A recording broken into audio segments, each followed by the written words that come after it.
everyone! Today I am debunking 7 how to be a writer myths and revealing one truth. Essentially, this is writing dogma that I absolutely hate. These are things that you hear over and over again on writers' forums out of the mouths of annoying mansplainers, and that you get from just bad advice. Some of these things may be true for some people, but they are not universally true or the only ways to be a writer, especially a good or a published writer. Myth number 1. You have to read books on craft. This is absolutely not true. I have only ever read one book on craft, and it's because a critique partner made me read it, and it didn't do that much for me. You do not have to read books on the craft of writing to be a good writer or to write with solid craft. For plenty of us, the grammar that we learn in school and just reading a lot of books is more than sufficient for learning storycraft. You can also learn fantastic storycraft by watching great movies, excellent TV shows, etc. Some people just have a knack for craft. That said, you can read craft books, and I do recommend it to people who are trying to unlock storytelling arcs and beats. But don't listen to anyone who tells you that you're not a real writer unless you've read XYZ book. Myth number 2. You must outline your books. You all know how I feel about this. I am an ardent pantser. I hate outlining. It kills my creative process. And so I am telling you and giving you permission that if outlining doesn't work for you, you don't have to do it. You can still write books. They can still be good books, and you are still a writer even if you don't outline. Myth number 3. You must write every single day.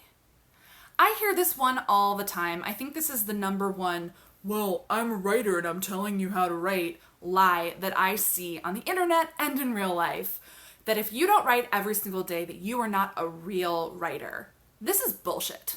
You are a writer if you write, and there are a million different ways to write well, and to produce books. Writing every day is indeed a prudent thing to do. Writing is a skill developed by writing all the time, and you can lose some of that muscle memory of being a good writer if you don't write for long periods of time. But all sorts of different things count as writing. If you're writing emails, Facebook posts, Twitter, Instagram, all of those things count as writing. They're different kinds of writing from fiction writing, but they're still writing. And when you're actively drafting a book, it is a good idea to write every day or as close to every day as possible.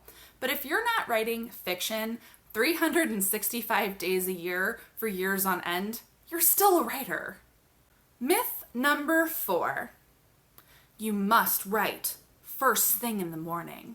I hear this a lot on advice forums of how to, crack through and write a novel, especially if you're someone who has a day job. Get up at the crack of dawn and write for an hour or two before you go about your daily routine. This is a method that works for a lot of people, but it also doesn't work for a lot of people.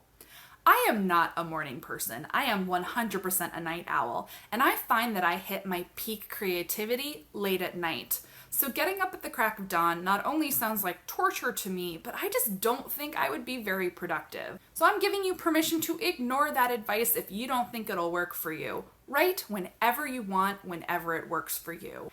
Myth number 5. You have to write beautiful prose. I think this is one that trips up a lot of people, especially because of the literature that tends to be lauded in our culture, as well as the books that we have to read in school. A lot of people look down on commercial writing. That's efficient writing that conveys a story incredibly well, but isn't necessarily beautifully written. We tend to elevate beautiful prose over all other forms of prose. The thing is, a sentence can be incredibly beautiful and literally mean nothing. If you're not a pretty writer, then perhaps you're not going to write the next big lit fic sensation, but that doesn't mean you can't tell a story incredibly well and effectively. It wasn't until I threw out my notions that you could only write a book if you wrote beautiful sentences that I broke through some of my perfectionism and started getting words on the page. Especially if you're pursuing commercial fiction, overly pretty writing could actually hold you back. If it's not your natural voice or your natural style, don't push it. Write the way that you write naturally to tell stories. Myth number 6. You must have perfect grammar, usage, and spelling to be a writer. This one comes with some caveats. Generally speaking, you do need to have a sound grasp of grammar, usage, and spelling to be a writer. Bad grammar, usage, and spelling create obstacles for readers. If a reader is constantly tripping over issues or things that in their mind they know is wrong, they're going to have a difficult reading experience. That said, you don't have to be perfect at these things. It's okay to misuse a comma every once in a while or misspell a word. First of all, we all have spell check now, which helps a lot. And this is where you need to get good at self-editing and have critique partners. If grammar isn't your strongest suit, find a critique partner who's pretty good at it. This doesn't mean leaving all of your errors for your editor to fix. There is an expectation that an author is able to produce pretty clean prose on their own. But perfection isn't the metric. You should aim for being generally proficient in grammar, usage, and spelling. Myth number 7. You must have an MFA to become a writer, especially a published author. This is definitely not true. Most published authors do not have MFA degrees. Now, you can get an MFA degree if you want to, if it fits into your life plan, and if you can afford it.